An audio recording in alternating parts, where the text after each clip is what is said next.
निर्मलभासितशोभितलिङ्गम् जन्मज दुःखविनाशकलिङ्गं तत्प्रणमामि सदा शिवलिङ्गम्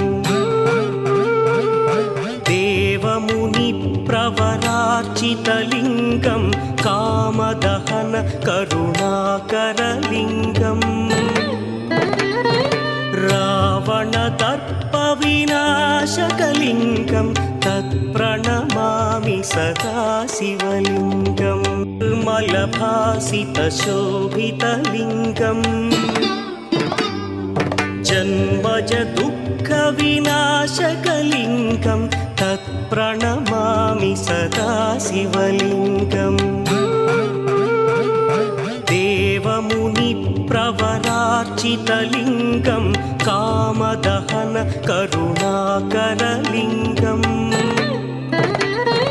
रावणदर्पविनाशकलिङ्गं तत्प्रणमामि सदा शिवलिङ्गम् निर्मलभासितशोभितलिङ्गम्